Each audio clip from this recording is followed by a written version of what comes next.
Hello and welcome. Namaste from New Delhi. You're watching DD India Newshour. I'm Gautam Roy. Coming up over the next 1 hour. India's diplomatic crusade against Pakistan's state-sponsored terrorism expands further. From Jakarta to Athens and Riyadh to Rome, multi-party delegations brief world leaders on the nation's fight against terrorism.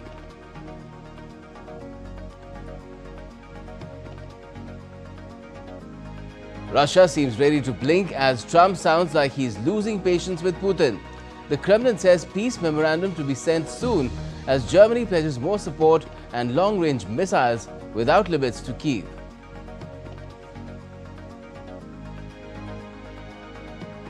The UN Security Council is set to discuss Gaza aid following stampede-like scenes during a US-backed aid distribution program. Netanyahu announces the elimination of presumed Hamas chief in Gaza.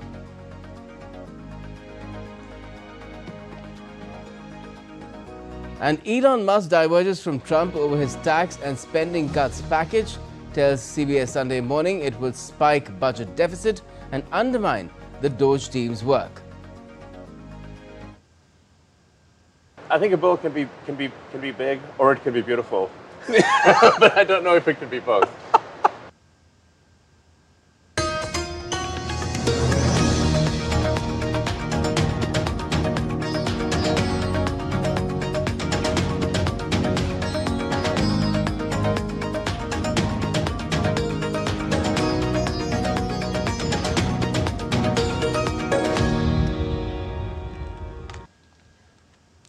New Delhi's message of zero tolerance against terrorism is echoing worldwide, with India's multi-party delegations holding back-to-back interactions with world leaders, parliamentarians, think tanks, media and civil society in different countries to further unmask Pakistan's cross-border terrorism.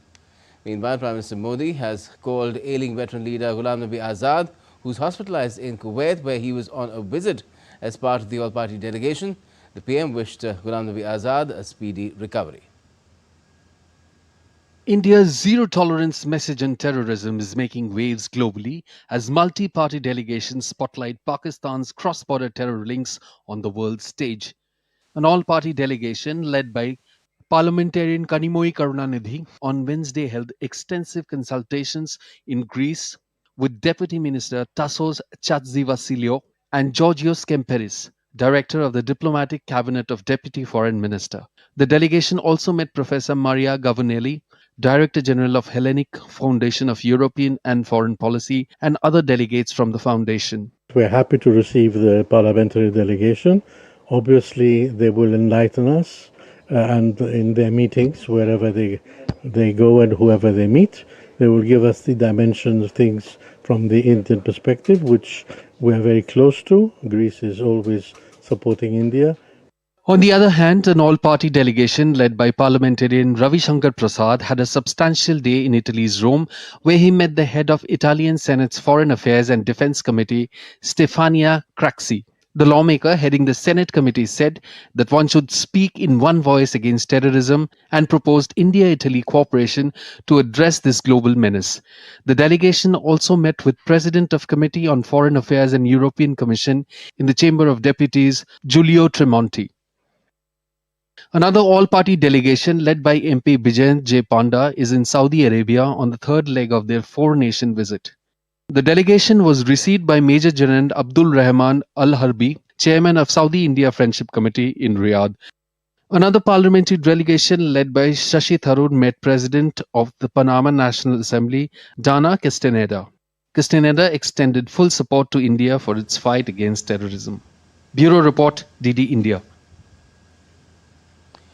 Even in Southeast Asia, India is pressing on with its diplomatic outreach with one of the 7 all-party parliamentary delegations in Indonesia.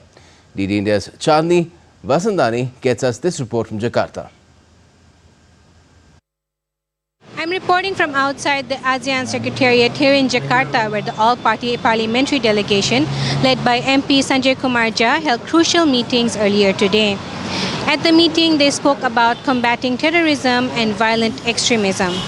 The delegation arrived in Jakarta earlier on Wednesday morning after successful visits to Japan, South Korea and Singapore. Earlier, the delegation also met with key Indonesian parliamentary figures, including the Indonesia-India Parliamentary Friendship Group. The primary objective of these discussions was to convey India's strong commitment against terrorism.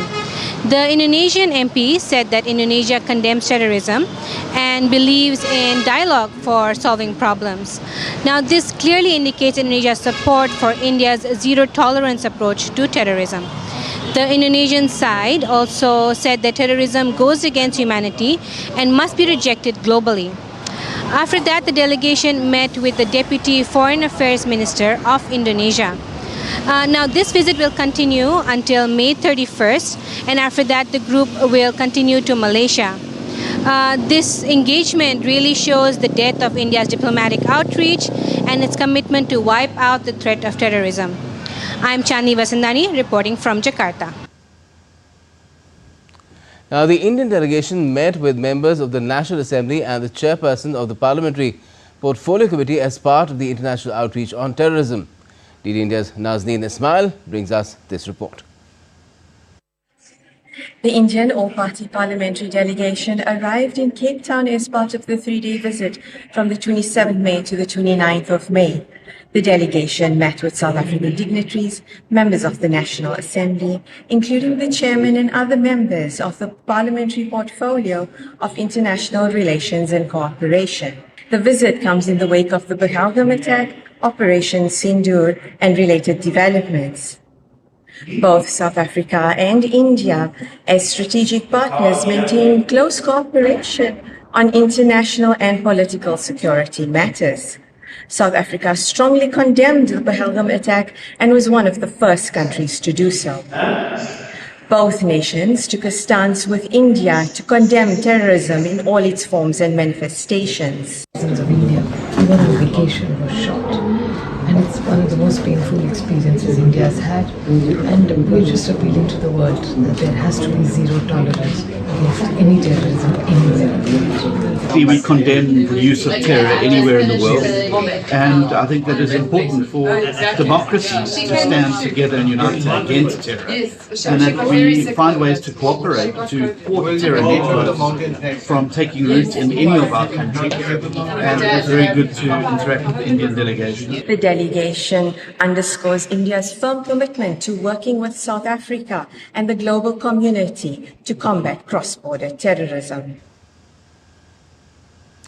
Meanwhile, as another all-party parliamentary delegation concludes a fruitful Paris visit, India's strong message in the fight against terrorism has resonated with the French government, academia, as well as the media. India's Rohini Gosavi has sent us this report from the French capital. During 2 days stay in Paris, all-party delegation led by Shri Ravi Shankar Prasad held several important meetings to strengthen the partnership between India and France. The delegation is carrying a strong and united message from India that there will be no compromise on terrorism. The delegation met the Indian community, they met the French media, they met French think tanks, French parliamentarians at the National Assembly and the Senate, where they conveyed India's new normal approach, which has been articulated against terrorism, where they expressed the need to fight this common challenge of terrorism that the world is confronted with today. The delegation met with members of the French Senate and the India-France Friendship Group. They discussed about working together to fight terrorism. The discussions were friendly and positive. Both sides agreed on the importance of continuing dialogue between parliaments of India and France. The meeting helped build more trust and friendship, and both countries showed interest in taking the partnership forward through more talks and cooperation. We are fighting against terrorism in France also, and I think it's a very strong, exactly like the president of the delegation I said, it's like a cancer, and we have to fight against it. And I think we are stronger when we are together against this cancer. A special breakfast meeting was also held with members of the French media. The delegation had open and friendly conversations. They also presented strong evidence against Pakistan's false claims and repeated India's firm stand against terrorism. And they especially mentioned that Rafale are the best thing India has in our defense. Everybody stood in solidarity with India. They understand the pain of terrorism. They understand the concerns that we were raising. Our concerns with regards to bringing accountability to a rogue nation like Pakistan. And what was extremely encouraging was that France totally understands a point of view, a perspective, and has come out strongly in solidarity with us. The delegation also met with the Indian community in Paris, and diaspora welcomed the delegation with pride. The members of delegation clearly said that India does not tolerate terrorism and called for support from other countries to fight it together. With all meetings completed successfully, the delegation has left Paris to continue its European tour and hold further discussions and strengthen India's ties with other European countries. Rohini Gosavi in Paris for DD India.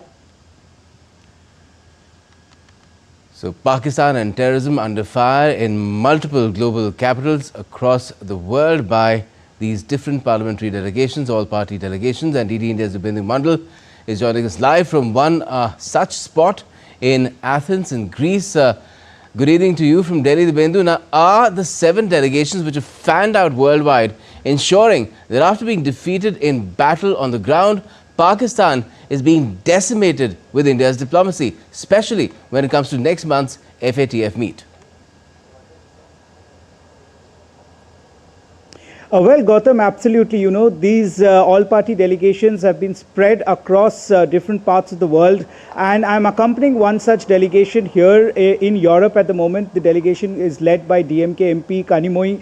She just concluded her day-long meetings along with all the other delegates that she's leading in this particular part of the world. And of course, I'm joined now by Mr. Manjeev Singh Puri, who is also part of the delegation. Sir, how has the talks been today? You had a series of meetings with different stakeholders. So how has the meeting been so far in Greece? Dibyendu, thank you very much. The meetings in Greece have been very good and very positive. Let me start by just telling you that in the very first meeting with parliamentarians, there was absolute agreement that all civilizational nations must be against the whole idea of terrorism, that terrorists must be brought to justice. Absolutely crystal clear. They were also with us, that they had to be with us in mounting whatever international pressure at the level of the EU, the UN Security Council, etc., to bring those who are perpetrators of terrorism and those who foment terrorism and nurture it, to bring them to justice. Very good, excellent. We also thereafter met the Deputy Foreign Minister of Greece, and again an excellent meeting. Thereafter we met think tanks as well as a leading newspaper editorial board. Very interestingly, many in Greece also spoke about the potential of tremendous amount of India-Greece cooperation stemming from the IMEC project. And this was particularly interesting. They were also very clear that Greece is a country which knows about terrorism and which is very clear that terrorism can have no place in the civilized world. And along with it, when we look at the ideas of India, Greece, old civilizational links, as well as the fact that there is great, tremendous potential in cooperation, I must say this was a very productive day for us. And now the delegation is meeting with members of the Indian community and bringing today's day to an end. Well, of course, as Mr. Manjeev just said that, it has been a productive meeting in Greece. They had already done 2 legs in this particular, this particular delegation has already done 2 legs, one in Moscow, one in Slovenia, now Greece. And then tomorrow this delegation will be moving to Latvia and then to Spain. So, of course, as you said, Gautam, this is a war that has now been unleashed by India on Pakistan against their terror camps, their terror hideouts, their proxy wars. And of course, they are being hit hard by all these very important nations where our parliamentarians are bringing in the word of India to the world. Gautam. Yes, fitting that Pakistan is being beaten also in the birthplace of not only democracy but also of modern Olympics. So fair and square, India beating Pakistan on all fronts. Thanks a lot for joining us, and thank you to Ambassador Puri as well for joining us from Athens, Greece. And still to come on DD India Newshour. The UN blasts new US-backed aid distribution system in Gaza after 47 people are injured during a chaotic food distribution process.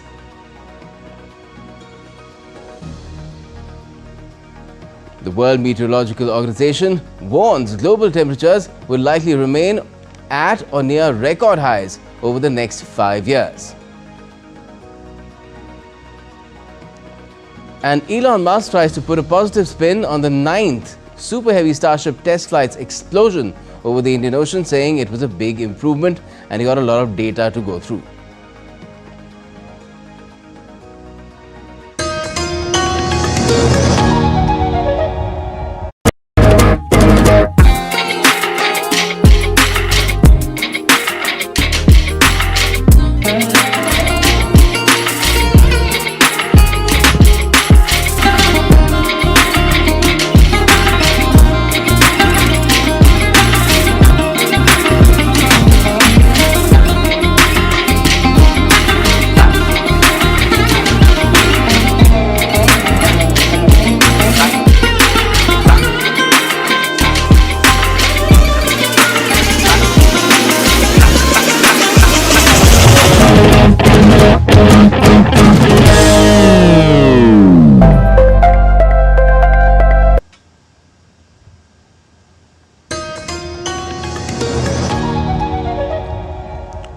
Welcome back. You're watching DD India Newshour. I'm Gautam Roy. Now, cracks in Trump 2.0 are out in the open. Tesla CEO Elon Musk has criticized one of Donald Trump's signature policies. Last week, the US House of Representatives narrowly passed what Trump has called his big, beautiful bill, which includes multi-trillion-dollar tax breaks and a pledge to increase defense spending. The bill now heads to the Senate. In a latest interview with a news channel, tech titan Elon Musk has said he's disappointed by the plan, which he believes undermines the work he did for the president on reducing spending through Doge. So, I was disappointed to see the massive spending bill, frankly, which increases the budget deficit, not just decrease it, and undermines the work that the Doge team is doing. I actually thought that when this big, beautiful bill came along. I mean, everything he's done on Doge gets wiped out in the first year. I think a bill can be big or it can be beautiful, but I don't know if it can be both. My personal opinion. Right. Ordered US missions abroad to stop scheduling new student and exchange visitor visa appointments as the State Department plans to expand vetting of applicants' social media profiles. Secretary of State Marco Rubio said that updated guidance on vetting would be issued after review is completed. However, already scheduled appointments can go forward. Now, this move is part of the US government's broader effort to tighten immigration policies, including ramping up deportations and targeting student visas. An expanded social media vetting will change how consular sections operate, with a focus on the resources needed for each case. The US government also links student visa holders' support for Palestinians or criticism of Israel to potential deportation, accusing them of threatening US foreign policy.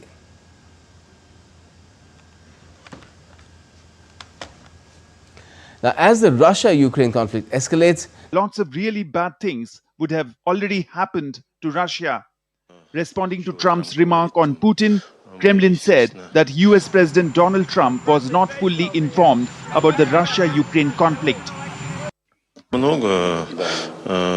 Trump says a lot of things there in the United States. Naturally, we read and monitor all of this. But in many ways, we reach the conclusion that Trump is not being informed enough about what is really happening in the context of the Ukrainian-Russian confrontation. In particular, he is not being informed about the increasingly frequent massive terrorist attacks that Ukraine is carrying out against peaceful Russian cities. Trump only knows about the retaliatory measures we are taking. Moreover, he does not fully understand that we are striking exclusively at military infrastructure facilities or at military-industrial complex facilities. No direct peace talks are currently scheduled between Russia and Ukraine. The Kremlin states that concrete agreements for future meetings have yet to be made, while Russia's foreign minister hinted at announcing the next round of direct negotiations soon. The direct talks and solutions of all issues has resumed on May 16 in Istanbul. We were ready for this for a long time, but Ukraine refused to do so, and its masters in person of present leadership of Europe did not allow it to join this process. During this talks dated May 16th in Istanbul, when they had resumed, we insisted on cancellation of all those discriminatory laws. We will continue to do so during the next round of direct talks, which we will announce in the nearest future. Amid continued diplomatic efforts, President Volodymyr Zelensky met with German Chancellor Friedrich Merz in Berlin. The two leaders held talks focused on German support for Ukraine as well as efforts to achieve a ceasefire. Merz announced that Germany and Ukraine will jointly produce missiles without range limitation. Today, our defense ministers will sign a declaration of intent on the procurement of long-range weapons systems from Ukrainian production, so-called long-range fires. There will be no range limitation. This will enable Ukraine to defend itself fully, including against military targets outside its own territory. Meanwhile, UN experts have concluded in a report published on Wednesday that Russia's military has committed crimes against humanity and war crimes in its drone attacks on civilians in Ukraine's Kherson region. Overall, the conflict remains highly active with ongoing military operations and a complex diplomatic landscape where a clear path to peace is not yet visible. Syed Mohammad Absarul Hassan's report for DD India. And Vladimir Putin on Wednesday held talks with head of Yemen's Presidential Council, Rashad al-Alimi, who is on an official visit to Moscow. The talks between the two leaders covered prospects of bilateral relations in politics, trade and economy, as well as humanitarian aspects and regional agenda. Al-Alimi lives in exile in Saudi Arabia since 2015 after pro-Iranian Houthis seized power in Yemen. He heads the country's Presidential Council, the executive body of Yemen's internationally recognized government. Israeli Prime Minister Benjamin Netanyahu has said that Hamas's Gaza chief Mohammed Sinwar, one of its most wanted and the younger brother of the deceased group's leader Yahya Sinwar, has been eliminated. Netanyahu made the announcement in the parliament plenary session on Wednesday. Israeli media had reported that Sinwar was targeted in Israeli airstrikes in southern Gaza earlier this month. Mohammed Sinwar was elevated to the top ranks of the Palestinian militant group last year after Israel killed his brother Yahya in combat during the ongoing war in Gaza. Yahya Sinwar masterminded the October 2023 attack on Israel that triggered the conflict and was later named the overall leader of the group after Israel killed his predecessor, Ismail Haniyeh, in Iran. The United Nations on Wednesday condemned a US-backed aid system in Gaza after 47 people were injured during a chaotic food distribution program where the Israeli military said it did not open fire at the crowds. The issue of aid has come sharply into focus amid a hunger crisis coupled with intense criticism of the Gaza Humanitarian Foundation, a shadowy group that has bypassed the long-standing UN-led system in the territory. According to the United Nations, 47 people were injured in the mayhem that erupted on Tuesday when thousands of Palestinians, desperate for food, rushed into an aid distribution site, while a Palestinian medical source said at least one had died. The head of the UN Human Rights Office in the Palestinian territory said most of the wounded had been hurt by gunfire. Now, as Tehran and Washington DC prepare for a sixth round of talks to resolve a decades-long dispute over Iran's nuclear program, Iran's nuclear chief has said that the country might allow the UN atomic watchdog to send US inspectors to Iranian sites if talks succeed. Listen. In the current nuclear negotiation conditions, if certain issues are raised, agreements are made, and Iran's demands are considered, we are open to reconsidering allowing American inspectors through the UN nuclear agency, IAEA, at that time. Mexico is gearing up for its first ever judicial elections on Sunday, in which all judges across the country's judicial branches will be elected by popular vote. Mexicans will head to the polls to choose among roughly 5,000 candidates vying for more than 840 federal judge and magistrate positions, including all Supreme Court justices. One of the biggest hurdles predicted in a low turnout at the polls, with the INE's President Guadalupe Tadei informing back in January that voter turnout of the judicial elections is expected to be between 8 and 15% of the electoral roll. In the 26th of May estimation, the expected turnout is 22.9%, according to a survey commissioned by the media El País and W Radio to Encol. SpaceX's prototype Starship exploded over the Indian Ocean on Tuesday, capping another bumpy test flight for the rocket that is central to billionaire Elon Musk's dreams of colonizing Mars. The biggest and most powerful launch vehicle ever built lifted off from the company's Starbase facility near a southern Texas village that earlier this month voted to become a city also named Starbase. Excitement ran high among SpaceX engineers and spectators alike after the last two outings ended with the upper stage disintegrating in fiery cascades over the Caribbean. But signs of trouble emerged quickly. The first stage Super Heavy booster blew up instead of executing its planned splashdown in the Gulf of Mexico. Though the ship flew farther than its two previous attempts, it sprang leaks and began spinning out of control as it coasted through space.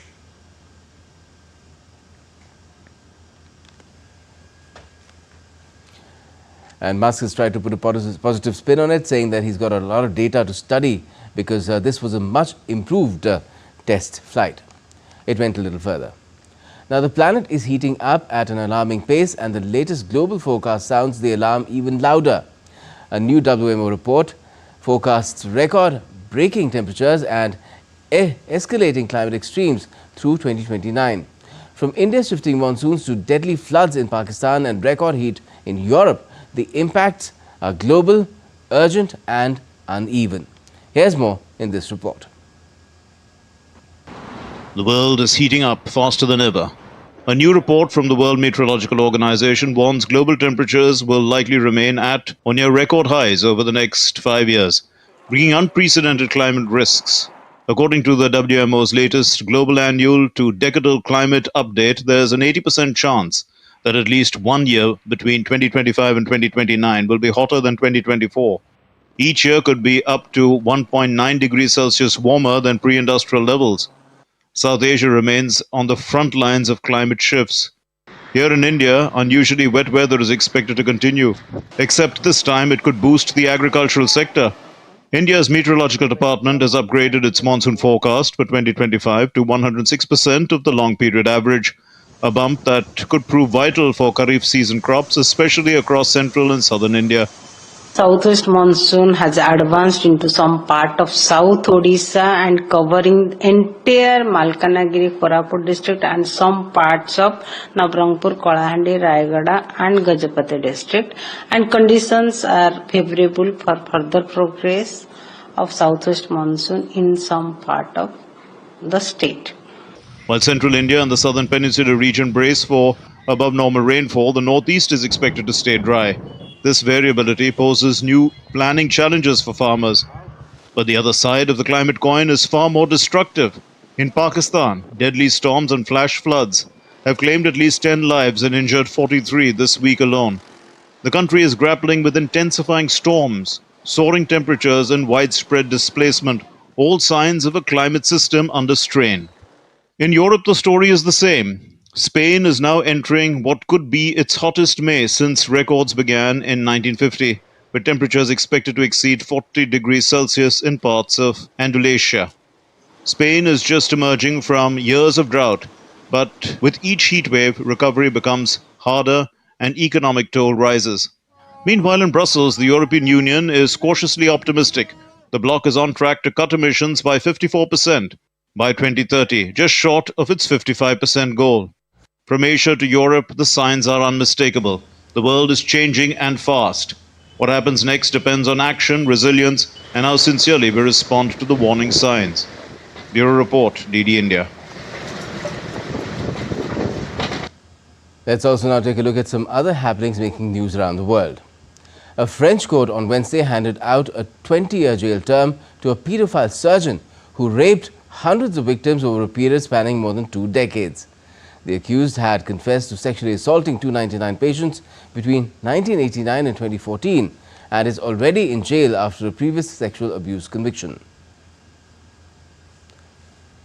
Namibia's President Netumbo Nandi-Ndaitwah on Wednesday reiterated demands for Germany to pay reparations for the genocide of Namibian tribes as she led the first official commemoration of the atrocities. The commemoration was attended by around 1,000 people, including the German ambassador.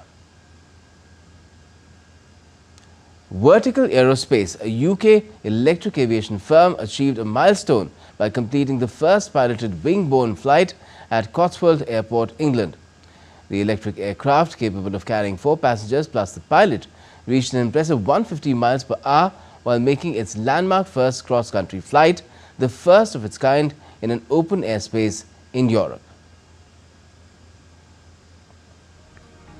And still to come on DD India Newshour. We'll be speaking with our expert guest about the prospects for a ceasefire over Ukraine, with Trump appearing to be losing patience with Putin. But there are many other noisemakers here as well. India's Cabinet Committee on Economic Affairs has approved hiked minimum support prices for 14 Kharif crops. And Prime Minister Modi is set to visit 4 of the 7 northeastern states over the next 2 days for a flurry of inaugurations and laying of foundation stones.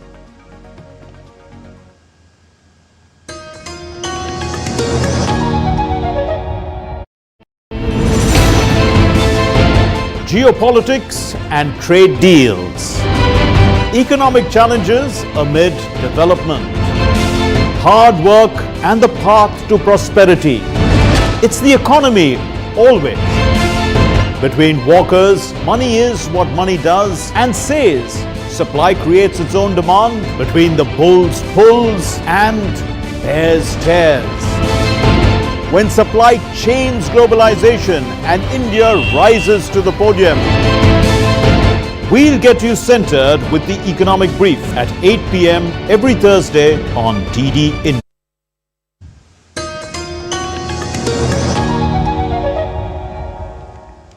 Welcome back. You're watching DD India Newshour. I'm Gautam Rao.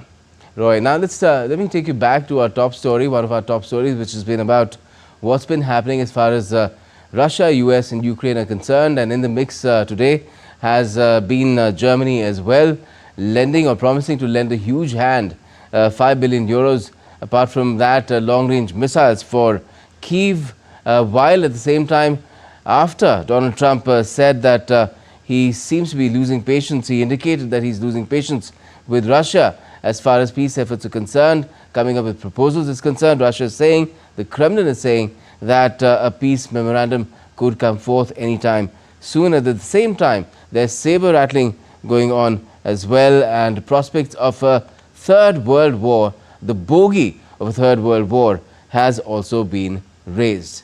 To talk about it, we're joined by Anil Kumar Trigunath, former senior diplomat.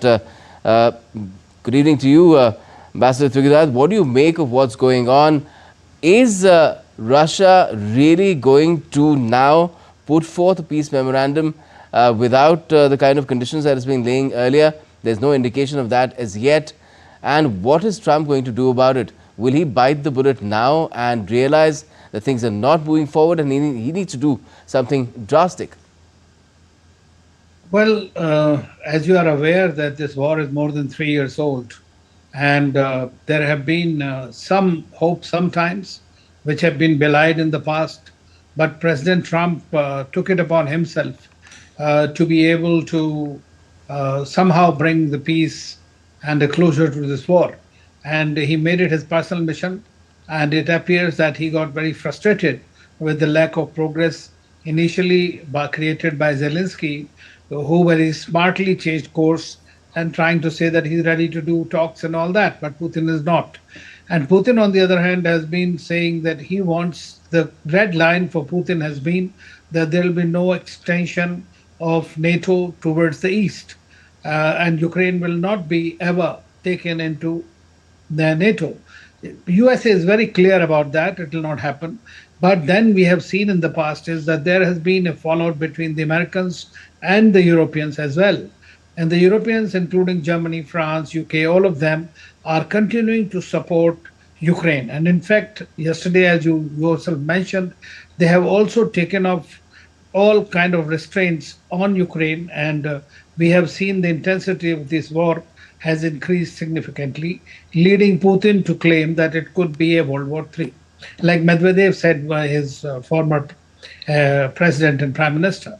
So I believe that it is a very, very difficult stage today. At the same time, there is a little bit of a sign of hope that as a result of Trump's interventions and realization that if Trump walks out of this, then the war will continue indefinitely, and neither Russia nor Ukraine can afford to continue beyond a point. And therefore, there was the first meeting was held in Istanbul between the two sides. And there were a lot of hoopla about that Zelensky and Putin will meet. Putin said he's ready to meet him. But since some kind of memorandum that they had agreed to, were giving all the red lines, both sides, how it will play out and what will happen, this did not happen. The meeting took place only at the level of officials, or rather the former ministers. This only resulted in exchange of prisoners. But there has been no confidence building measure. But since then, we have seen that there are attacks, drone attacks, and all kinds of reports coming that even Putin's helicopter was itself mired into that. And Russia has been retaliating. At the same time, Russia is trying to strengthen and create a buffer zone, hoping that that will provide it some kind of a security and it could retain whatever it has gained in the war game. There's a troop build-up also taking place. It's being speculated and said that 50,000 is the number in terms of the build-up on the Russian side. And the situation remains quite tenuous. In this kind of condition, where do you think is the action point really as far as moving things forward is concerned? Is it with Putin? Is it with Zelensky? Or is it with Donald Trump? Well, I think that there are 2 or 3 tracks that are simultaneously going on. President Trump spoke to Putin for about 2 hours last week, and he said that Putin is working on this some kind of a memorandum, and which will be given, which will put the conditions. The key conditions are, of course, no NATO for Ukraine. That is very much there. Perhaps does not want to return any of this. President Trump has already ceded that Crimea is unlikely to be at all ever given back to Ukraine. So Russia now has to find out what it is gaining out of it, or it is back to the 3 years old game plan whereby NATO was extending. And that's the reason Putin seems to be very reluctant till he gets the guarantees. Now there are news coming out that he wants some kind of a written guarantees from all the major Europeans as well in this regard.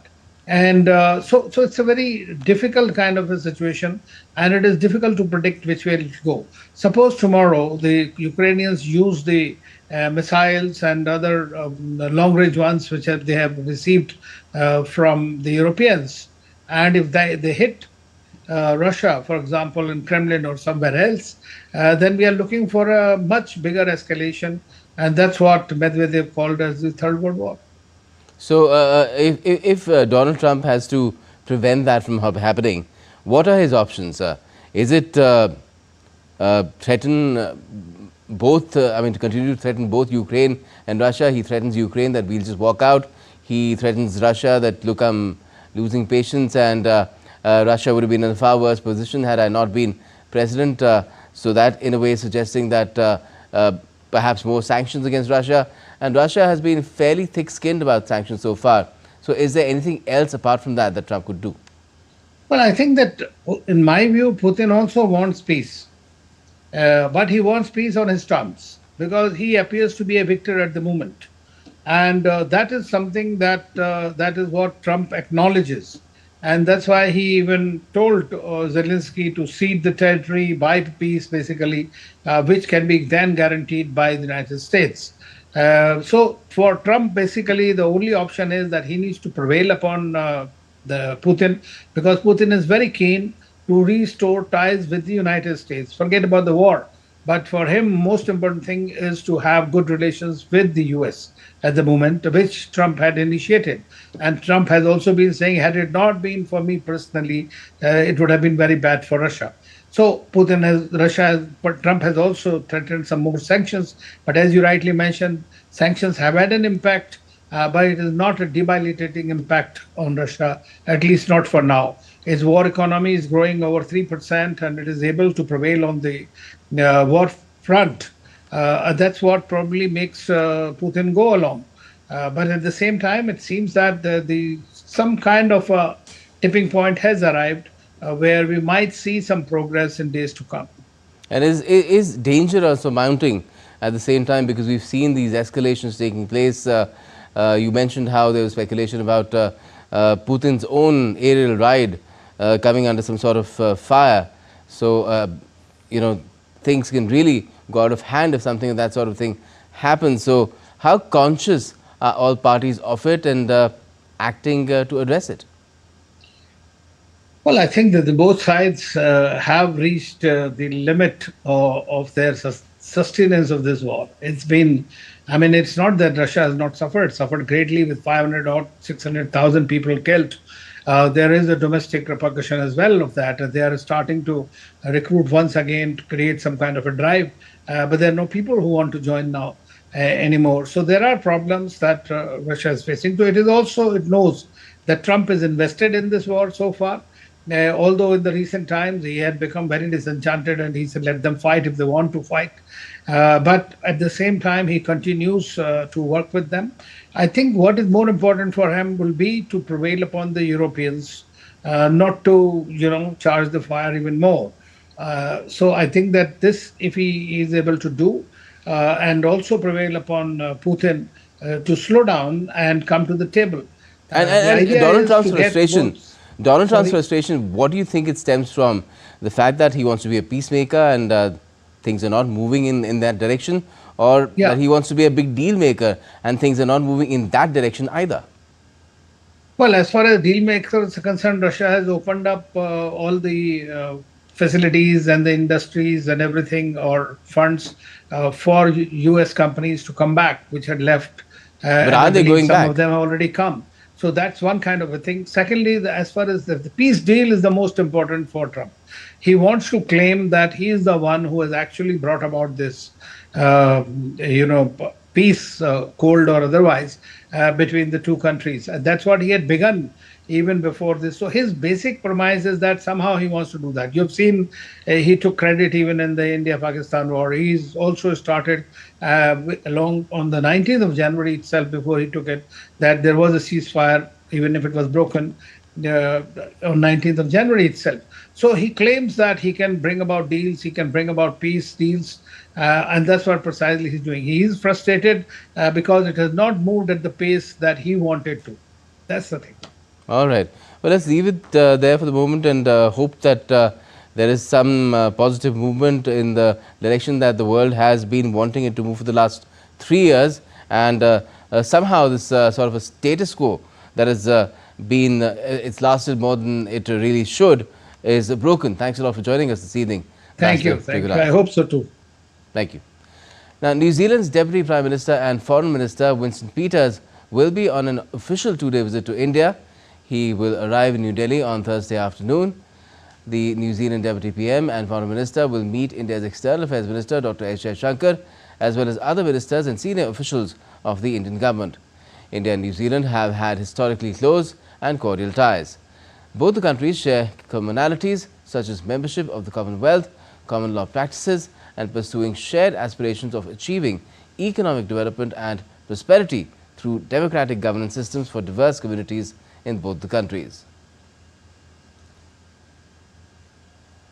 Prime Minister Narendra Modi will be visiting Sikkim, West Bengal, Bihar and Uttar Pradesh on the 29th and the 30th of May to inaugurate and lay the foundation stones for several developmental projects. On Thursday, the PM will visit Sikkim, where he will participate in Sikkim at 50, where progress meets purpose and nature nurtures growth program. As part of this visit, He will lay the foundation stone and inaugurate multiple development projects while addressing a gathering on the occasion. Later in the day, he will travel to West Bengal, where he will lay the foundation stone for the city gas distribution project in Alipurduar and Cooch Behar districts, strengthening the state's energy infrastructure. In Bihar, the Prime Minister will inaugurate the new terminal building of Patna Airport, enhancing connectivity and boosting economic activity in the region. On the 30th of May, the PM will visit Karakat in Bihar, where he will launch and dedicate to the nation, also lay foundation stones for developmental projects worth over 48,520 Indian crore rupees. Later in the day, the PM will visit Kanpur Nagar, Uttar Pradesh, to lay the foundation stone and inaugurate multiple developmental projects worth around 20,900 crore Indian rupees, furthering the state's growth trajectory. And India's External Affairs Minister on Wednesday said that trade and economic cooperation are important pillars of India-Italy partnership. Speaking on the growing ties between India and Italy at the Italian National Day celebrations in New Delhi on Wednesday, Dr. Jaishankar said relations between the two nations have intensified after the adoption of Joint Strategic Action Plan 2025-2029. Our bilateral relations have intensified after adoption of the Joint Strategic Action Plan for 2025-29 by our Prime Ministers last November. We are hopeful that the roadmap provided in the GASAP will result in concrete and practical outcomes for our economies, societies, and people. Trade and economic cooperation obviously form a vital pillar of our partnership. India's Cabinet Committee on Economic Affairs on Wednesday approved the increase in the minimum support price for 14 Kharif crops for the 2025-26 marketing season. Briefing journalists in New Delhi, Information and Broadcasting Minister Ashwini Vaishnav said that the government has increased the MSP to ensure remunerative prices to the growers for their produce. खरीफ के लिए किसानों के लिए बहुत बड़ा एक फैसला लिया गया है।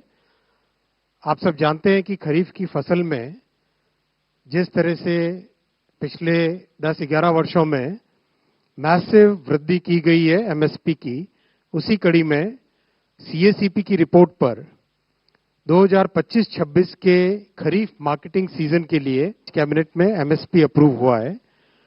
टोटल अमाउंट इसका 2,07,000 करोड़ के आसपास का एस्टिमेट किया गया है और जैसा कि प्रधानमंत्री श्री नरेंद्र मोदी जी ने प्रतिबद्धता दिखाई है किसानों को उनकी कॉस्ट के ऊपर 50% मिनिमम मार्जिन मिले, कम से कम मार्जिन मिले, उसका ध्यान रखा गया है। After an 8-month sea odyssey, INSV Tarini, carrying 2 women officers, is set to return home on the 29th of May, marking the culmination of a challenging voyage that spanned across 4 continents. Navy Chief Admiral Dinesh K. Tripathi had flagged off the Indian naval sailing vessel Tarini from Naval Ocean Sailing Node in Goa on the 2nd of October last year. The flagging ceremony of Tarini will be presided over by Defence Minister Rajnath Singh at Mormugao Port in Goa, formally marking the culmination of the global circumnavigation.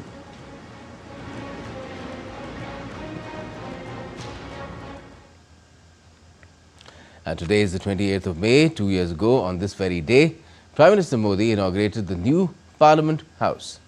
While dedicating the building to the nation, Prime Minister Modi had described it as the beginning of a new era of New India. It's time to revisit the journey of the new Parliament and explore its features. संसद का ये नया भवन भारत के विकास से विश्व के विकास का भी आह्वान करेगा। India's new parliament tells the glorious story of the changing picture of changing India. The new parliament is the testament of the maturity of the world's largest democracy and shaping its new dreams. As the new parliament completes 2 years today, it has marked a significant journey of change. One of the most notable milestones was its first bill, which underscored the essence of the new parliament. This landmark legislation, the Nari Shakti Vandan Act 2023, symbolized the internal empowerment of India's democracy by ensuring 33% reservation for women in the Lok Sabha and state legislative assemblies. विधेयक संविधान के अनुच्छेद 368 के उपबंधों के अनुसार अपेक्षित बहुमत द्वारा पारित हुआ। महिलाओं को अधिकार देने का, महिलाओं की शक्ति का उपयोग करने का वो काम, शायद ईश्वर ने ऐसे कई पवित्र काम के लिए मुझे चुना है। 19 सितंबर की ये तारीख इसीलिए इतिहास में अमरत्व को प्राप्त करने जा रहा है।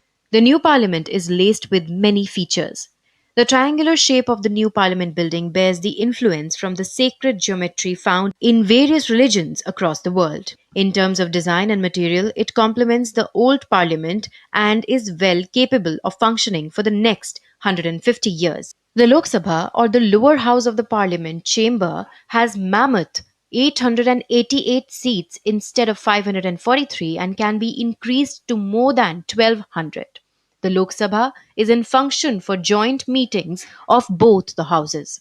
The Rajya Sabha, or the upper house chamber, can now accommodate 384 members of parliament instead of 250. The capacity of both chambers has been increased in anticipation of any future rise in the number of MPs after delimitation. Construction material has been brought from across the country for the internal and external construction of the building. The building embodies national symbols, including the national emblem, the Lion of Ashoka pillar, installed at the top of the building. The golden sceptre, known as Senkol, is present near the Speaker's podium in the Lok Sabha chamber. The new parliament reflects India's unity, heritage, and aspirations for progress. With a focus on modernity and sustainability, all records, proceedings, questions, and official business have been digitized. No wonder the new parliament stands as a beacon of hope, guiding India toward the vision of a developed and progressive nation. With inputs from Rishi Kumar, Bureau Report, DD India. Let's now take a look at other stories making news as well in the country. India's index of industrial production records growth of 2.7% in April 2025. This growth rate was driven by growth in manufacturing sector at 3.4%.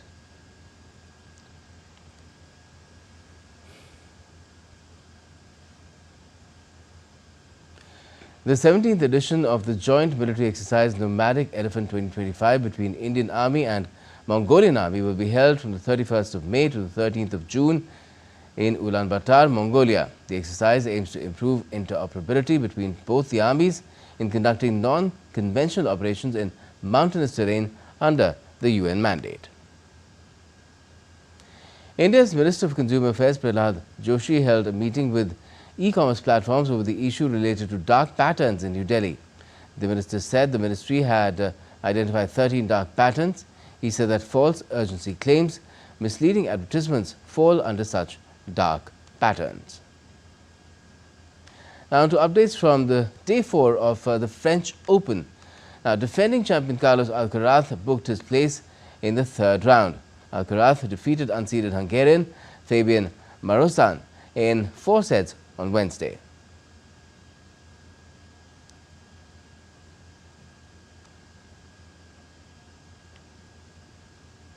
French Open runner-up in 2022 and 2023, Norway's Casper Ruud crashed out of the tournament in the second round after losing 2-6, 6-4 and 6-1, 6-0 to the unseeded Nuno Borges of Portugal. In the women's singles, Jasmine Paolini also progressed to the third round with a convincing 6-3, 6-3 win over Ayla Tomljanovic. Number 13 seed Ukrainian Elena Svitolina defeated Hungarian Anna Bonda 7-6, 7-5 to also move into the next round at Roland Garros.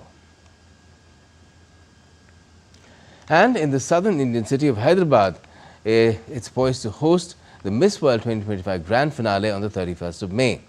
This will take place at the Hyderabad International Exhibition Centre, marking the third time India is hosting the prestigious pageant after 1996 and 2024. While the Miss World 2025 pageant is celebrating beauty, it is also serving as a powerful global platform to showcase the cultural richness and progressive vision of Telangana. As part of the competition, the Miss World contestants on Wednesday spent joyful moments interacting with children from various parts of the state.